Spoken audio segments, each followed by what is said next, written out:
Okay, so here we go with part 2 of the intro video for series. The idea I left you on last time was that it's super useful to approximate functions as polynomials.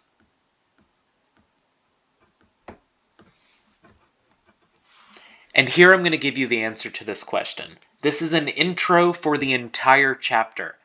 So, I'm going to be skipping over stuff. I'm just giving you a roadmap. This will come up in like the 7th or 8th section. But everything up till then is a lead up for that. So, let's do the answer. So, just like we said, need higher degree, just like I showed you on Desmos in the last video, I need higher degree polynomials for more accuracy. So here's the thought. If the more terms I add, the more accurate I get.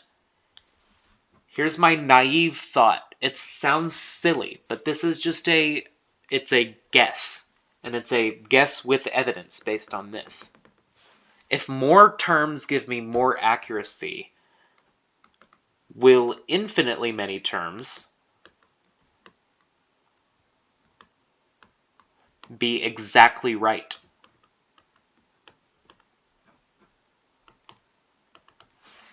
The answer is yes.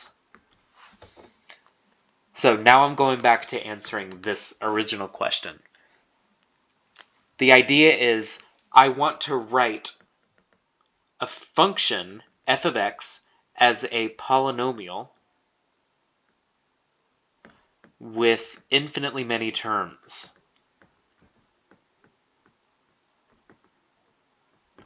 The idea is that if I just take a bunch of them at the start, I'll end up with, I can get however much precision I need by taking the first 10 terms, or 100 terms, or 1,000 terms.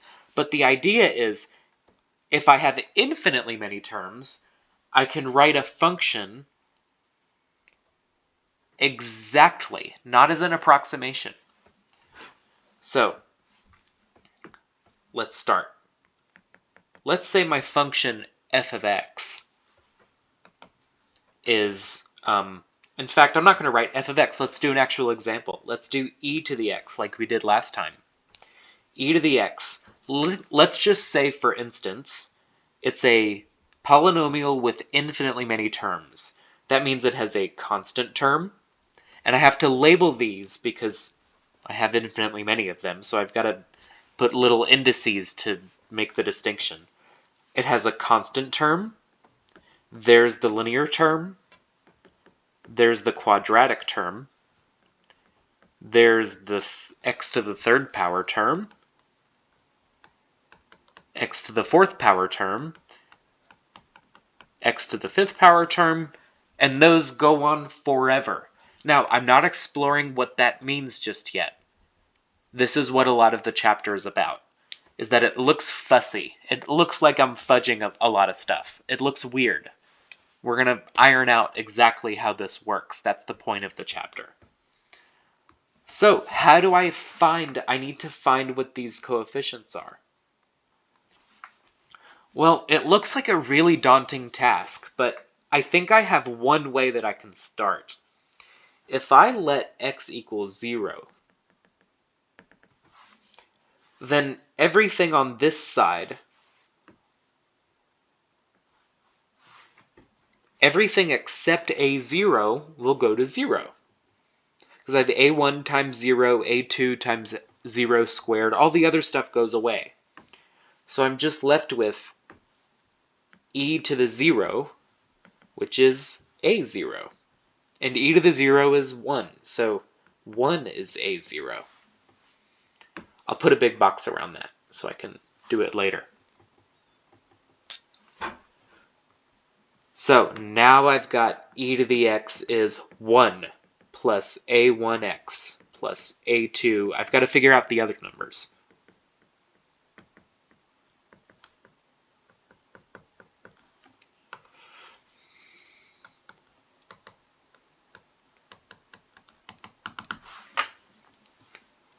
So how do I figure out what a1 is? Well, there's no x value that I can plug in just yet.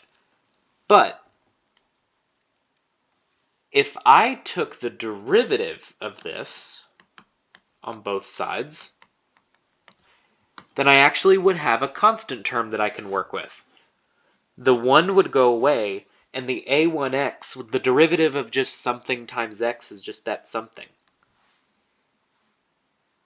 So then I can maybe do the same thing I did before. So the derivative of the left-hand side, let's write it out. Derivative of the left-hand side, e to the x is e to the x. 1 is 0, a1x is a1, a2x squared, 2a2x, because it's x squared to 2x, 3a3x squared, 4a4x cubed, 4x cubed, 5x to the 4th, and so on. And now if I plug in 0 in for x here, that gives me a1, because all the other stuff goes away. Let x equal 0, and I'm left with 1 equals a1 plus 0 plus 0 plus 0 plus 0. So 0. So a1 is 1. Put a big box around that. I've got the second one now. Now I'll just keep doing it. Let me just take the derivative over here. I've got derivative of this and derivative of that. And now I have e to the x again, derivative. a1 goes to 0. Derivative of something times x is 2a2. X squared. How do I take the derivative of this? X squared goes to 2x.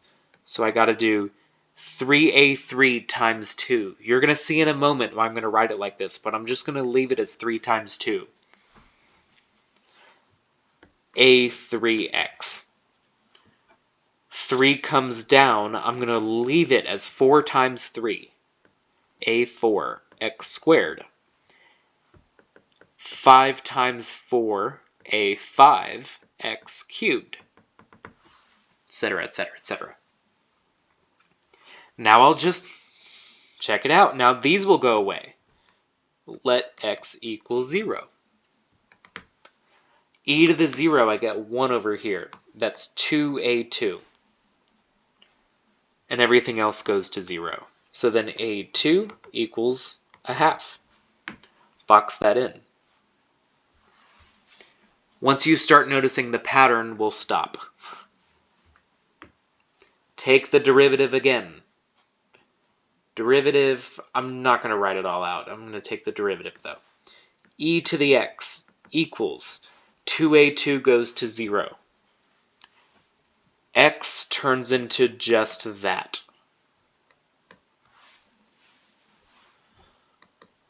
X squared, I'm going to write it as 4 times 3 times 2. a4x. Take the derivative again. 5 times 4 times 3.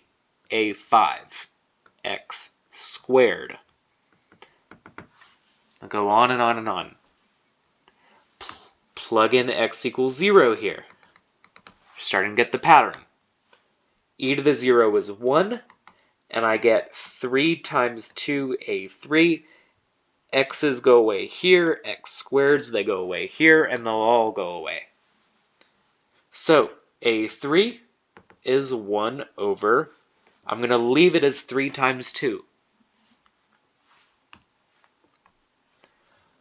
Let's do it again.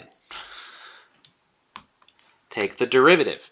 E to the x is... And I know this is getting boring. I promise... Your head's going to explode when you see it. unless you've taken the class before. But this constant goes away. This stays. It's the derivative of that. 2 comes down. 5 times 4 times 3 times 2, a 5x. I'll spoil it. If you wrote down more terms to start with, we're running out of terms that I wrote down at the start, but you would get 6 times 5 times 4 times 3 times 2, a 4, a 5, a 6, x squared. And that would go on. So I'll let x equal 0. I get 1 equals 4 times 3 times 2, a 4. All the other stuff goes away.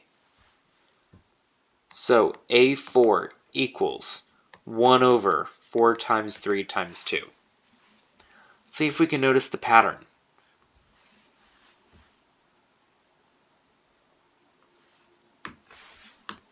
So let's write them out here. A1 is 1. A2 is a half. A3 is 1 over 3 times 2.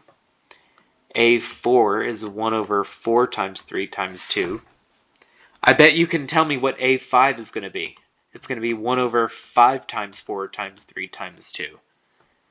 A6 is going to be 6 times 5 times 4 times 3 times 2. And actually, these track. I'm just so I can complete all the way down the number line, timesing by 1 doesn't change anything. So what did we say? These are the coefficients that give me e to the x. So I'm going to copy that. And we're going to explore that over here.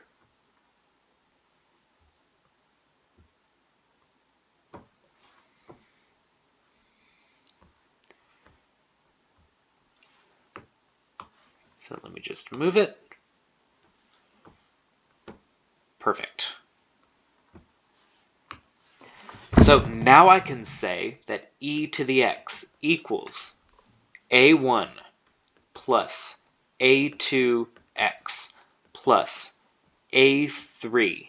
Sorry, a3 is 1 over 3 times 2 times 1, x squared. 1 over 4 times 3 times 2 times 1, x cubed. 1 over 5 times 4 times 3 times 2 times 1, x to the 4th. And that goes on. This is what your calculator does. This was our end goal. I have successfully written e to the x as an infinite polynomial. That will let me, if I truncate it meaning just only give you the first 7 or 10 or 15, however many you need, you can give me as many decimal places of e squared, of e to the minus 1, of e, of 1 over e to the 5/7. You can give me all of these numbers. So now hopefully you understand where all of this is coming from. My last question is, what is the chapter so long for? There's something like 11 sections in this chapter. What is it all about? Well, you can kind of guess that a ton of stuff is fudged by the concept of an infinite polynomial. Being able to add infinitely many things. I'm kind of fudging it. I've just told you without reason that that is something I'm allowed to do. The first part of the chapter will be exploring, adding infinitely many numbers.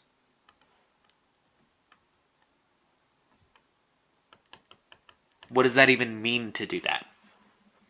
The second is going to be the polynomials. with two questions.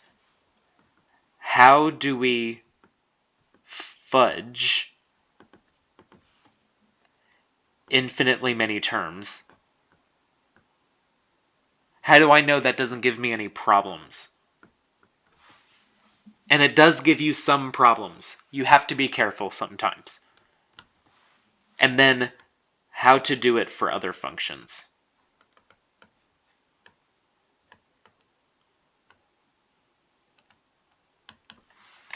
So, moral of the story. I know this was a long intro session. This is the whole point. I hope that's okay. You made it through. Moral of the story. Once I'm able to write functions that I know will be able to do logs and e's and sines and cosines and everything, not only can you evaluate them, but I can take derivatives of them, I can take integrals of them. If I know how to write sine x over x as a polynomial, then being able to integrate that from 1 to 3, like we said in the first video, will be easy to get a decimal answer out of if I'm able to do the same thing with this that I did with this. And so that's what series are all about. A series just means an addition of infinitely many things. And so, hope that gives you a pretty big picture idea of what's going on, and I will see you in the next one.